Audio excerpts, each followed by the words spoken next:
Hello guys, स्वागत है आपका अपने YouTube channel learn with Aarti ma'am में। हम लोग आज पढ़ेंगे आपका रासो साहित्य में, जो कि बहुत ज़्यादा इम्पोर्टेंट है आपका पृथ्वीराज रासो। पृथ्वीराज रासो के बारे में बहुत ज़्यादा क्वेश्चन भी पूछे जाते हैं, तो जो जो इम्पोर्टेंट टॉपिक है वो मैं जो है कवर कराऊंगी आपको, ताकि कुछ भी जो है इसमें से ना छूटे। ठीक है, पृथ्वीराज रासो से बहुत ज़्यादा क्वेश्चन भी बनते हैं, तो आज हम उसी को कवर करेंगे पूरा अच्छे से। पहले उसके जो है आप देखेंगे कि किसने लिखा, उसका रचना काल कौन है, और उसके बाद उसका रूपांतरण कितने भाग में किया गया है, और किसने प्रमाणिक अप्रमाणिक माना, इसकी भाषा भी, और कुछ उसके इम्पोर्टेंट फैक्ट भी देखेंगे, ताकि इसमें से बहुत ज़्यादा इम्पोर्टेंट भी है, इससे बहुत ज़्यादा क्वेश्चन पूछे भी जाते हैं। तो चलिए स्टार्ट करते हैं आज का वीडियो। पृथ्वीराज रासो। पृथ्वीराज रासो के जो है रचनाकार कौन है आपके, जो है इसमें चंद बरदाई। पृथ्वीराज रासो के रचनाकार कौन है? चंद बरदाई। और इसके रचना काल की अगर हम बात करें तो रचना काल कब है? 1193। 1193 रचना काल की अगर बात करें तो रचनाकार रचनाकार आपके कौन है? चंद बरदाई। रचनाकार आपके चंद बरदाई। और इसके रचना काल की अगर हम बात करें 1193 ईसा में इसका रचना काल है। और इसके जो है टोटल जो है 69 सर्ग माने गए हैं, जिन्हें समय भी कहा जाता है। ठीक है, तो इसमें टोटल कितने सर्ग हैं? 69 सर्ग हैं, जिसमें से माना जाता है कि 61 जो है चंदबरदाई ने लिखे हैं, बाकी इनके पुत्र जो है जलहड़, उन्होंने 8 जो है सर्ग जो है वो इनके पुत्र जलहड़ ने कंप्लीट किया है। ठीक है, तो ये भी लिख ले देते हैं। 61 सर्ग चंद बरदाई ने लिखे, और 8 सर्ग इनके पुत्र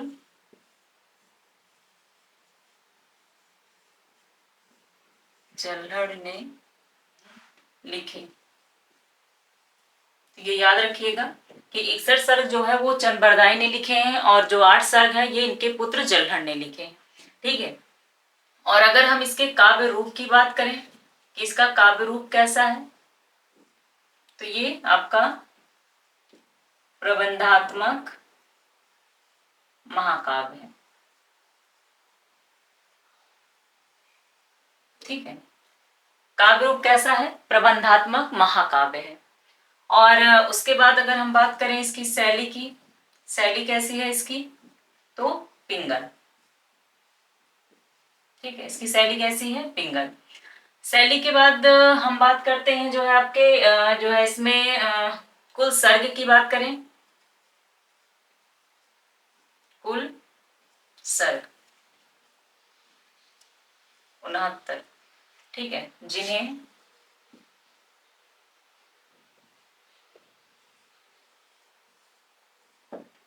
समय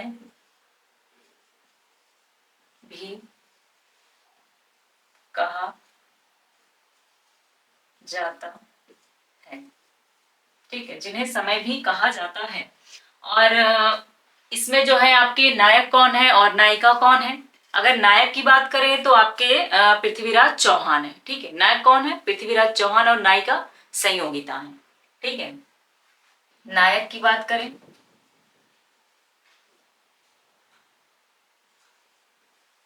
पृथ्वीराज चौहान। नायक कौन है आपके? पृथ्वीराज चौहान, और नायिका नायिका आपकी संयोगिता। ठीक है, और वे भी मुग्धा श्रेणी की नायिका है। ठीक है, और अगर पृथ्वीराज की बात करें तो ये धीरोदात्त शैली के नायक है। ठीक है, नायक कौन है आपके? पृथ्वीराज चौहान है, और नायिका संयोगिता है। फिर एक बार जो है इसको रिपीट कर लीजिए।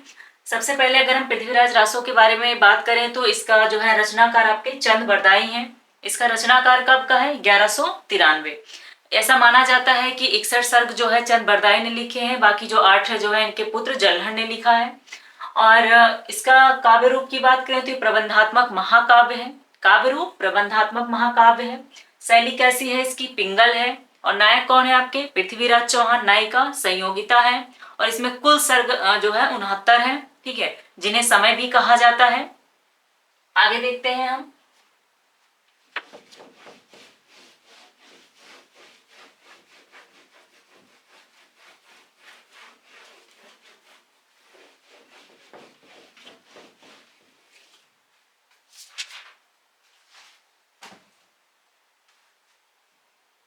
पृथ्वीराज रासो के जो है इसमें रूपांतरण देखते हैं कि इसमें कितने रूपांतरण हैं। तो रूपांतरण इसमें आपके 4 रूपांतरण हैं। पृथ्वीराज रासो के 4 रूपांतरण हैं। 4 रूपांतरण हैं, ठीक है। पृथ्वीराज रासो के 4 रूपांतरण हैं। सबसे पहले अगर हम बात करें तो बृहद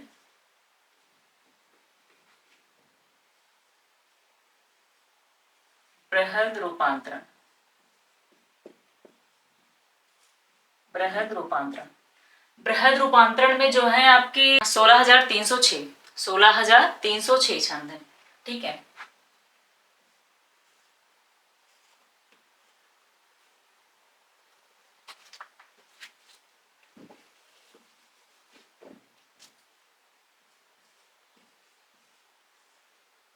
सोलह हजार तीन सौ छह आपके छंद हैं, ठीक है। 16,306 छंद हैं। और इसमें आपके 69 जो है सर्ग है, ठीक है। इसमें 69 सर्ग है। और जो इसमें टोटल 69 सर्ग हैं। और दूसरे रूपांतरण की अगर हम बात करें तो मध्यम रूपांतरण। दूसरा रूपांतरण मध्यम रूपांतरण। मध्यम रूपांतरण में आपके 7,000 टोटल 7,000 छंद हैं, ठीक है। 7,000 छंद हैं इसमें। और तीसरा आपका लघु रूपांतरण। तीसरा लघु रूपांतरण, इसमें आपके 3500 छंद है, ठीक है। इसमें छंदों की संख्या याद रखिएगा। बाकी चौथा आपका लघुत्तम रूपांतरण। लघुत्तम रूपांतरण, ठीक है। इसमें आपके टोटल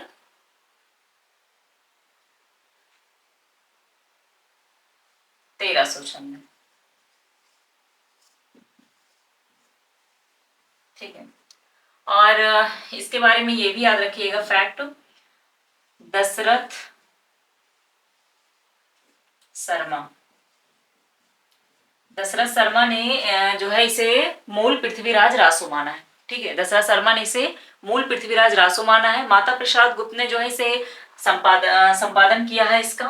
तो दशरथ शर्मा ने मूल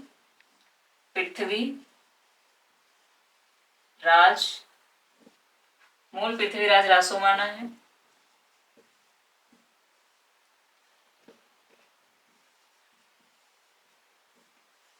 ठीक है। तो ये इसके रूपांतरण है। 4 रूपांतरण में इसको बांटा गया है। तो पहला जो आपके बृहद रूपांतरण है, इसमें 16,306 छंद है और इसमें 69 समय माने गए। दूसरा आपका मध्यम रूपांतरण जो है, मध्यम रूपांतरण में आपके 7,000 छंद है। और लघु रूपांतरण में 3500 छंद है। और लघुत्तम रूपांतरण में 1300 छंद है, जिसको दशरथ शर्मा ने मूल पृथ्वीराज रासो माना है। कभी कभी पूछ लिया जाता है कि मूल पृथ्वीराज रास किस रूपांतरण को माना जाता है, तो आपको पता होना चाहिए कि लघुत्तम रूपांतरण को माना जाता है, ठीक है। इसमें मूल पृथ्वीराज रासो लघुत्तम रूपांतरण को माना जाता है। उसके बाद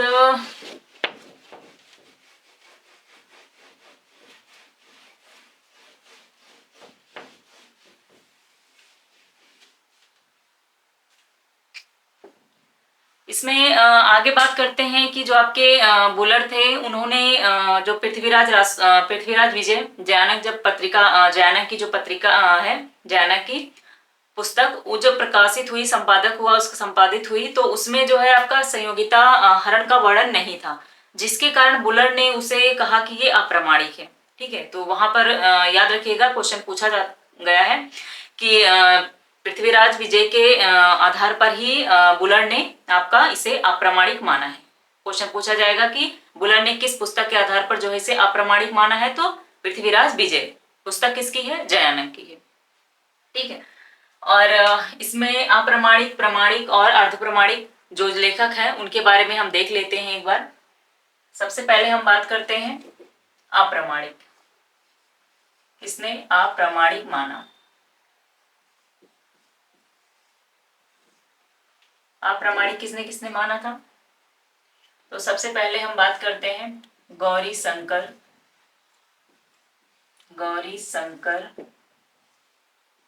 हीराचंद ओझा। गौरी शंकर हीराचंद ओझा। दूसरे हो गए आपके मुंशी देवी प्रसाद।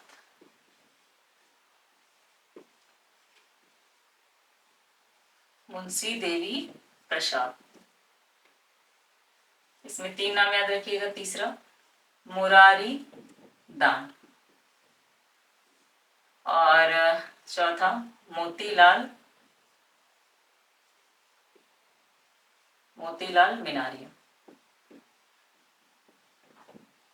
ये तीनों नाम मां से है इसलिए इन तीनों को याद रखिएगा। और पांचवें की बात करते हैं तो आपके बुलर हो गए। और छठे श्यामल दास।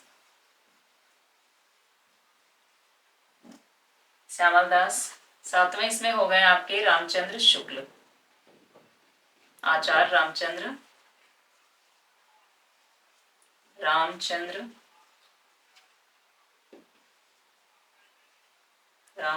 शुक्ल। ठीक है, ये अप्रामाणिक माने हैं। बुलर को तो इसमें याद रखिएगा कि इन्होंने जो है अप्रामाणिक क्यों माना, तो पृथ्वीराज विजय के अकॉर्डिंग माना। ठीक है, और बाकी गौरी शंकर हीराचंद ओझा 3 नाम आपके मां से हैं तो ये याद रखिएगा कि अप्रामाणिक में है। मुंशी देवी प्रसाद, मुरारी दान, मोतीलाल मिनारिया, ये हो गए आपके। उसके बाद बुलर, श्यामल दास, रामचंद्र शुक्ल, ये इतने आपके इंपॉर्टेंट है इसमें अप्रामाणिक में, जिन्होंने इसे पृथ्वीराज रासो को अप्रामाणिक माना है। ठीक है, उसके बाद हम बात करते हैं अर्धप्रामाणिक की।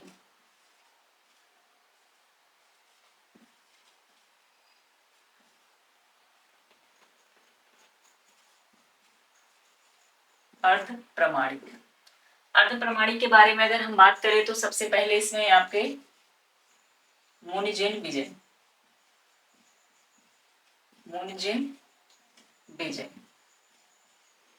ठीक है, मुनिजिन विजय। दूसरे अगरचंद नाहटा हो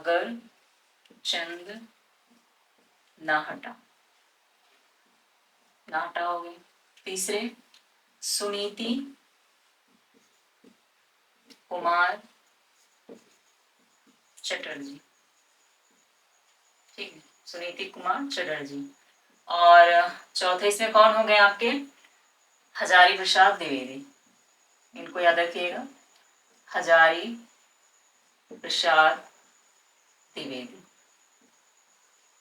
ठीक है, हजारी प्रसाद द्विवेदी ये अर्धप्रामाणिक में है। मुनिजन विजय, सुनीति कुमार चटर्जी, हजारी प्रसाद द्विवेदी और अगरचंद नाहटा, ये आपके अर्धप्रामाणिक माने हैं। और हजारी प्रसाद द्विवेदी ने इसे अर्धप्रामाणिक क्यों माना है, ये मानते थे कि अगर सुख सुखी का संवाद जो है पाया जाता है तो वो आपका प्रामाणिक है, और अगर नहीं पाया जाता तो अर्धप्रामाणिक है। कभी कभी कथन भी पूछ लिया जाता है। ठीक है, तो इसमें अगर इन्होंने रचना में कहा है कि सुख सुखी समाज जहां मिलता है वहां पर आपके प्रामाणिक है, और जहां नहीं मिलता वहां इन्होंने अप्रामाणिक माना है। इसलिए इन्होंने आधा प्रामाणिक और न अप्रामाणिक माना। इस कारण इन्होंने जो है पृथ्वीराज रासो को अर्धप्रामाणिक माना है कि है भी और नहीं भी है। ठीक है, तो ये याद रखिएगा हजारी प्रसाद द्विवेदी के। उसके बाद हम बात करते हैं प्रामाणिक किसने किसने माना है। ये क्वेश्चन बहुत ज्यादा इसमें से पूछे जाते हैं आपके। पृथ्वीराज रासो को किसने प्रमाणिक माना, किसने अप्रमाणिक और किसने अर्ध प्रमाणिक माना। तो इसमें सबसे पहले हम बात करते हैं श्याम सुंदर दास की। श्याम सुंदर दास, श्याम सुंदर दास। और दूसरे हो गए आपके मोहनलाल, मोहनलाल विष्णु,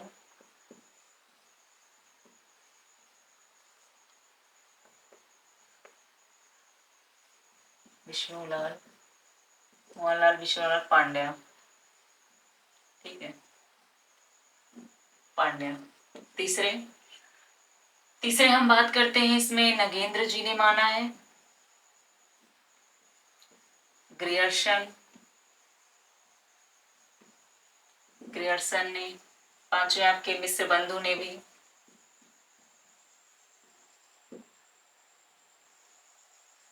मिश्र बंधु हो गए, ग्रियर्सन हो गए आपके।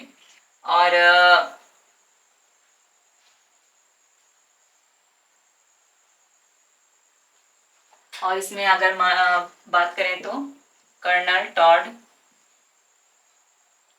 कर्नल टॉड भी है, ठीक है। और हरिऔध,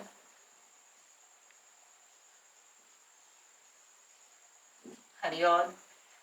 और अर्ध प्रमाणिक में एक और देख लेते हैं, दशरथ ओझा, ठीक है, दशरथ ओझा। दशरथ ओझा आपके अप्रमाणिक में है, और इसमें दशरथ शर्मा है, ठीक है। आपके इसमें दशरथ शर्मा और इसमें दशरथ ओझा है। तो इसमें मुनिजन विजय अगरचंद नाहटा और सुनीति कुमार चटर्जी, हजारी प्रसाद द्विवेदी और आपके दशरथ ओझा अर्ध प्रमाणिक में आते हैं। और एक बार देख लीजिए इसको, प्रमाणिक में कौन कौन है आपके, गौरी शंकर हीराचंद ओझा और मुंशी देवी प्रसाद, डॉक्टर बुलर शुक्ल, मुरारिदास, श्यामल दास, मोतीलाल मेनारिया, ठीक है। और अर्ध प्रमाणिक में मुनिजन विजय, अगरचंद नाहटा, सुनीति कुमार चटर्जी, हजारी प्रसाद द्विवेदी और दशरथ ओझा आपके आ जाते हैं। और अगर हम बात करें प्रमाणिक की तो श्यामल दास और मोहनलाल विष्णुलाल पांड्या और आपके नगेंद्र ग्रियर्सन मिश्र बंधु, कर्नल टॉड और आपके ग्रियर्सन हो गए, मिश्र बंधु हो गए। ये आपके प्रमाणिक, अप्रमाणिक और अर्ध प्रमाणिक हो गए, ठीक है। इन्हें जरूर याद रखिएगा, इससे क्वेश्चन बहुत ज्यादा पूछा जाता है, प्रमाणिक कौन से अप्रमाणिक हैं।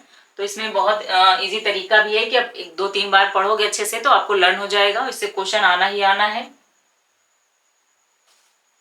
आगे हम इसके जो है भाषा के बारे में बात करते हैं, किसमें किसने इसको अपभ्रंश माना है, ठीक है, किसने डिंगल माना है और किसने आपके डिंगल मिश्रित माना है।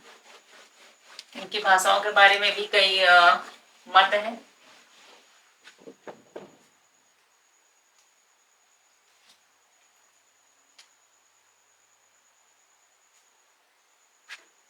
भाषा, तो इनकी भाषा के बारे में हम सबसे पहले अगर बात करें तो अपभ्रंश मानने वाले, ठीक है, ये भी लिखते हैं अपभ्रंश, अपभ्रंश मानने वाले विद्वान।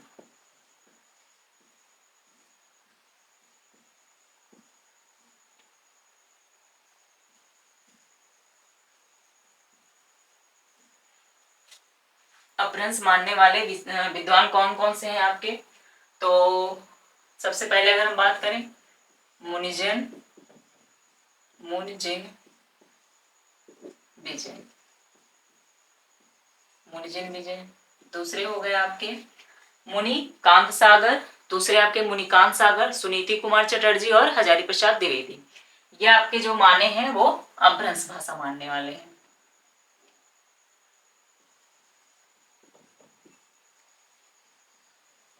मुनिकांति, मुनिकांत सागर, मुनिकांत सागर। और तीसरे आपके सुनीति कुमार चटर्जी, सुनीति कुमार चटर्जी। और चौथे की अगर हम बात करें तो आपके हजारी प्रसाद द्विवेदी, हजारी प्रसाद द्विवेदी, ठीक है, हजारी प्रसाद द्विवेदी। ये आपके अपभ्रंश मानने वाले विद्वान हैं कि अपभ्रंश कौन कौन माने हैं। तो मुनिजन विजय, मुनिकांत जो है, मुनिकांत सागर, सुनीति कुमार चटर्जी, ये आपके हजारी प्रसाद द्विवेदी अपभ्रंश मानने वाले विद्वान हैं। और इसके बाद डिंगल मिश्रित ब्रजभाषा किसने किसने माना है, ठीक है, डिंगल, अगर हम बात करें डिंगल मिश्रित, डिंगल मिश्रित ब्रजभाषा, डिंगल मिश्रित ब्रजभाषा किसने किसने माना है। तो सबसे पहले हम बात करते हैं दशरथ शर्मा ने, ठीक है, दशरथ शर्मा। दूसरे हो गए आपके राम कुमार वर्मा, राम कुमार वर्मा। तीसरे आपके जो हो गए वो हैं मोतीलाल मेनारिया, ठीक है, तीसरे कौन है, वो मोतीलाल मेनारिया, हजारी प्रसाद और अपभ्रंश में है, इसमें मोतीलाल मेनारिया। ये आपके डिंगल मिश्रित ब्रजभाषा मानने वाले हैं। तो भाषा में आपके पहला अपभ्रंश मानने वाले विद्वान कौन कौन से हैं, मुनिजन विजय, मुनिजन विजय, मुनिकांत सागर और सुनीति कुमार चटर्जी और हजारी प्रसाद द्विवेदी। इन्होंने जो है अपभ्रंश माना है कि अपभ्रंश भाषा इतने कवियों ने माना है। उसके बाद अगर हम बात करते हैं तो डिंगल मिश्रित ब्रजभाषा किसने किसने माना है, दशरथ शर्मा, राम कुमार वर्मा, दशरथ शर्मा, राम कुमार वर्मा और मोतीलाल मेनारिया ने माना है, ठीक है, ये नाम पूरा अच्छे से रट लीजिएगा। उसके बाद हम बात करते हैं आपके पिंगल शैली या ब्रजभाषा।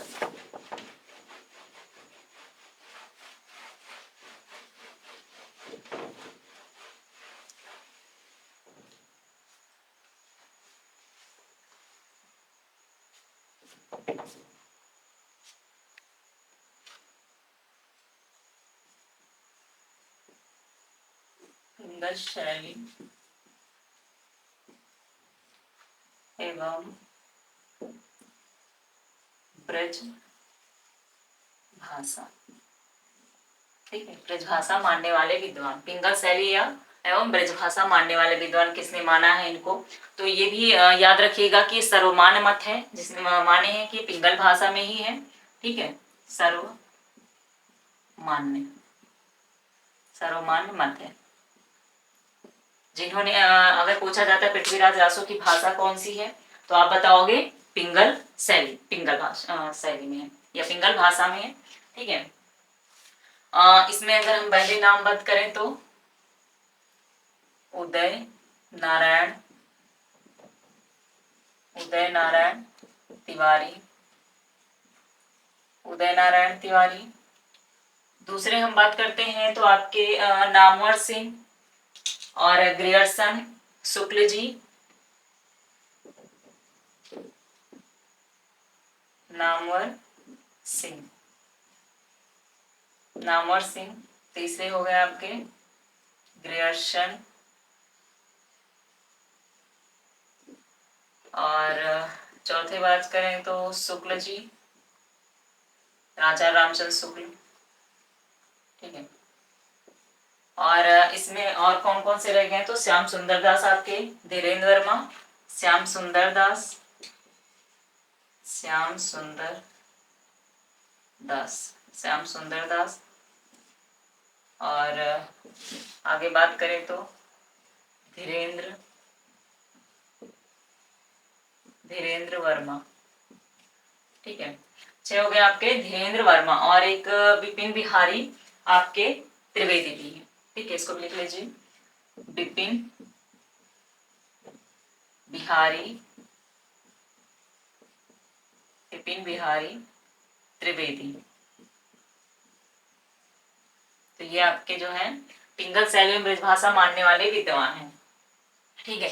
उदय नारायण तिवारी, नामवर सिंह, ग्रियर्सन, शुक्ल जी, श्याम सुंदर दास, धीरेन्द्र वर्मा, विपिन बिहारी त्रिवेदी, ये आपके पृथ्वीराज रासो की भाषा मानने वाले हो गए।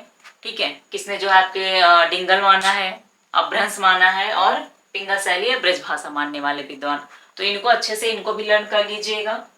उसके बाद हम बात करते हैं पृथ्वीराज रासो के महत्वपूर्ण सर्ग कौन कौन से हैं। ठीक है। सर्गों से भी आपका क्वेश्चन बन जाता है।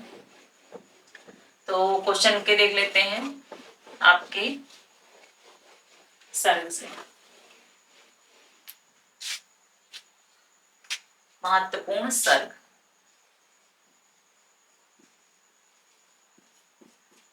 महत्वपूर्ण सर्ग पूरे रसो साहित्य में सबसे ज्यादा इंपॉर्टेंट है। बाकी तो क्वेश्चन पूछ लिया जाता है। ठीक है। पृथ्वीराज रासो से काफी डीपली क्वेश्चन पूछा जाता है, तो इसलिए रिवीजन के थ्रू भी हम लोग का इसका हो जाएगा। इसमें सबसे पहले अगर हम बात करें जो महत्वपूर्ण सर्ग है उन्हीं के बारे में हम बात करेंगे। जैसे अगर पहला सर्ग की बात करें तो आदि पर्व हो गया, दूसरा आपका दशम समय हो गया। ठीक है। तो एक एक करके हम बात करते हैं इसमें। सबसे पहला अगर हम बात करें प्रथम सर्ग, प्रथम सर्ग में आपका आदि पर्व, आदि पर्व, आदि पर्व हो गया। और दूसरे अगर हम बात करें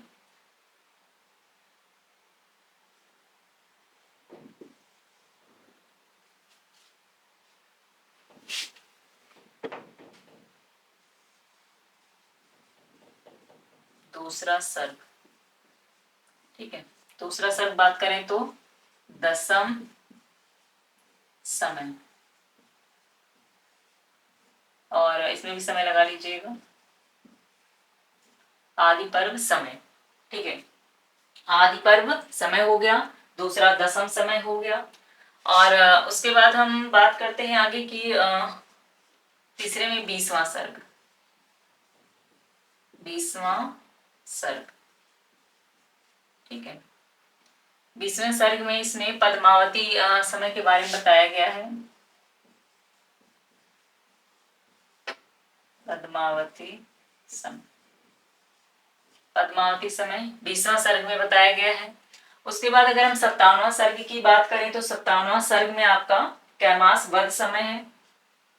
और 61वां में आपके कनवज समय। ठीक है। 61वां में कौन कौन से हैं? कनवज समय।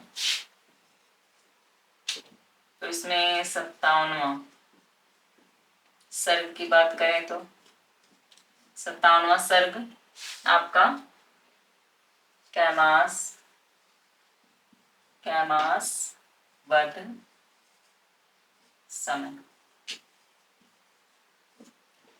और 5वां आपका 61वां सर्ग। ठीक है। कनवज,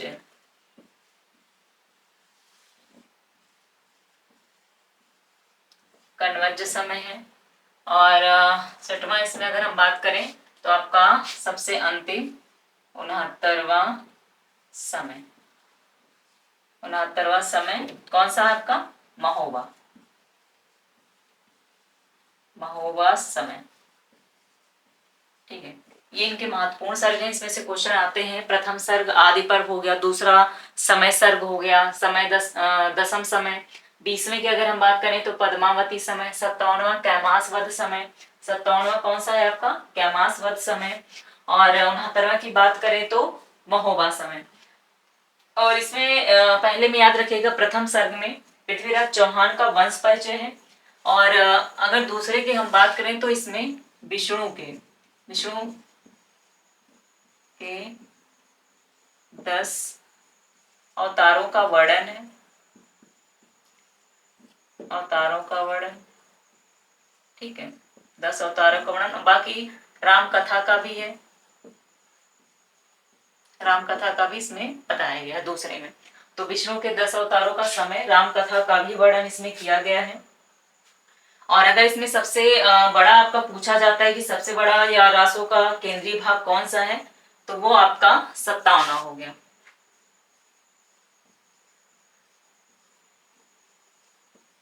सबसे बड़ा, ठीक है,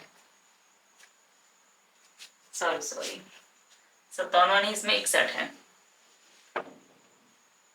सबसे बड़ा,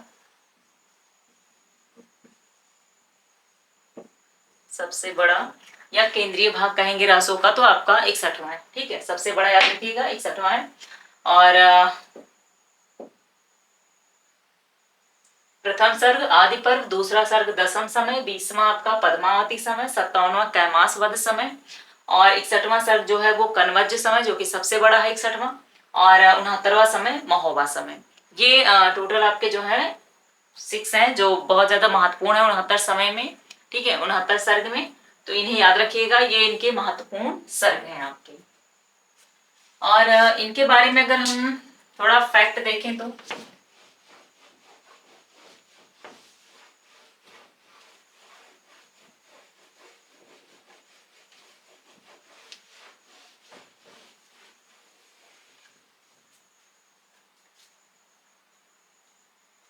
पृथ्वीराज रासो में अगर बात करें कि इसमें कितने छंदों का प्रयोग किया गया, तो 68 तरह के छंदों का प्रयोग किया गया, जिसमें महत्वपूर्ण इनके कवित्व हो गए, भुजंगी हो गए, दोहा चौपाई, त्राटक छंद हो गए।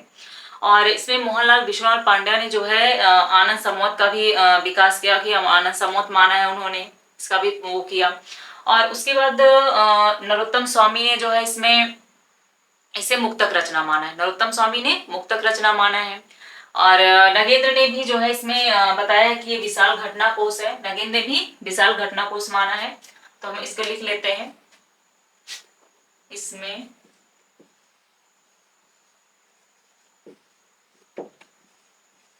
अड़सठ तरह के छंदों का प्रयोग है।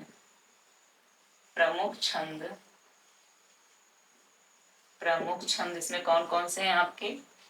सबसे पहले बात करते हैं कवित्व, ठीक है, कवित्व जिन्हें छप्पे भी कहा जाता है, कवित्व हो गए आपके। और दोहा, चौपाई,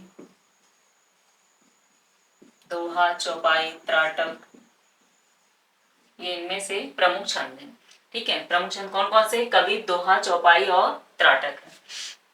और उसके बाद आगे बात करते हैं कि मोहनलाल विश्वनाथ पांड्या ने मोहनलाल विश्वनाथ पांड्या ने आनंद संवत की कल्पना की। ठीक है, तो किसने कल्पना की अगर पूछा जाता है, संकल्पना की, कल्पना की, तो आप किसे बताओगे? मोहनलाल विश्वनाथ पांड्या ने इसमें आनंद संवत की कल्पना की है। और अगर आगे बात करते हैं इसमें नरोत्तम स्वामी के बारे में, तीसरा फैक्ट क्या है?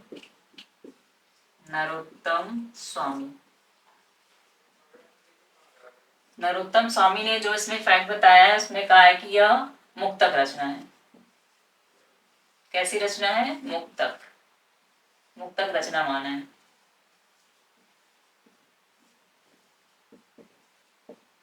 ठीक है, मुक्तक रचना माना है। नगेंद्र ने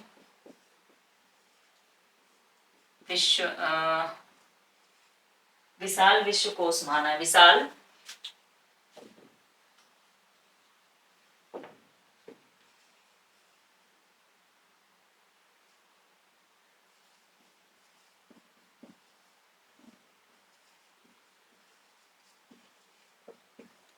घटना कोश माना। ठीक है, नगेंद्र ने इसे विशाल घटना कोश माना है। और अगर बात करें तो गुलाब राय ने इसे स्वाभाविक विकासशील महाकाव्य माना है। गुलाब राय ने इसे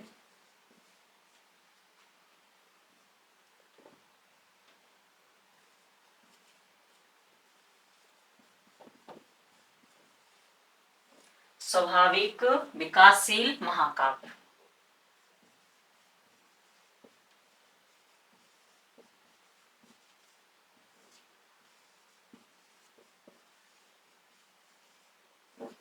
स्वाभाविक विकासशील महाकाव्य माना है, किसने माना है आपके? तो गुलाब राय जी ने, ठीक है। और नगेन ने विशाल घटना कोश माना है, गुलाब राय ने इसे स्वाभाविक विकासशील महाकाव्य माना है। इसमें से ये महत्वपूर्ण फैक्ट है, इसमें इनके छंद याद रखिएगा कौन से इसमें महत्वपूर्ण छंद है, तो कवित्त, दोहा, चौपाई, त्राटक छंद है। और इसमें बात करें तो मोहनलाल विष्णुप्पा ने आनंद समद की कल्पना की, नरोत्तम स्वामी ने इसे मुक्तक रचना माना है, नगेन ने विशाल घटना कोश माना है, ठीक है। और गुलाब राय ने इसे स्वाभाविक विकासशील महाकाव्य माना है। और चाहे तो या फिर मान सकते हैं कि गुलाम जो है आपके हजारी प्रसाद द्विवेदी ने सुख सुखी संवाद का भी इसमें कल्पना की कि सुख सुखी संवाद जिसमें है तो प्रामाणिक है, नहीं है तो अप्रामाणिक है। कथन भी आता है तो आपके हजारी प्रसाद द्विवेदी ही होंगे, ठीक है। ये इसके महत्वपूर्ण फैक्ट थे आपके कि कौन कौन से इसमें आपके विशाल घटना कोश किसने माना है, तो नगेंद्र जी ने माना है। और आनंद समद की कल्पना किसने की है, तो मोहनलाल विष्णुलाल पांड्या ने की है इसमें, ठीक है। और इसमें अगर हम बात करें तो बच्चन जी ने इसे आपका राजनीतिक महाकाव्य माना है। और रामचंद्र शुक्ल ने हिंदी के प्रथम महाकाव्य माना है इसे, ठीक है। हिंदी का प्रथम महाकाव्य। और प्रथम महाकवि जो है चंद बरदाई को माना है, और प्रथम महाकाव्य अगर किसे माना है तो पृथ्वीराज रासो को माना है, ठीक है। प्रथम महाकाव्य पृथ्वीराज रासो को और प्रथम महाकवि आपके चंद बरदाई को माना है। ये इनके कथन के रूप में भी है। या महाकाव्यात्मक त्रासदी राजनीतिक महाकाव्य किसने माना है, तो आपके बच्चन सिंह ने माना है।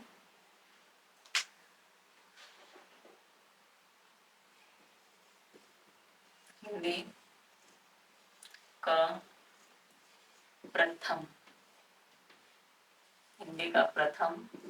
महाकवि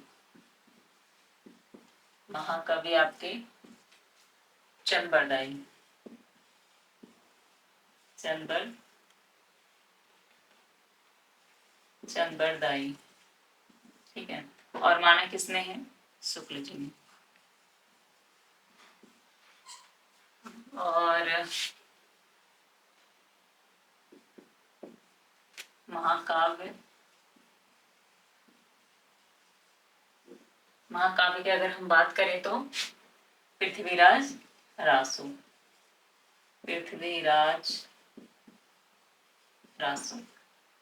इसको भी आपका शुक्ल जी ने ही माना है, ठीक है। ये महाकाव्यात्मक त्रासदी अगर हम कहें तो ये आपके राजनीतिक महाकाव्य हो गए।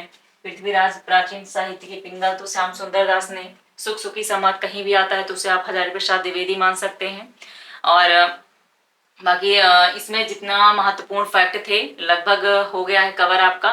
तो एक रिवीजन के थ्रू भी हम लोग इसको जो जो महत्वपूर्ण रहेंगे इसमें वो पढ़ते रहेंगे, ठीक है। आज के लिए इतना ही। Okay guys, thank you.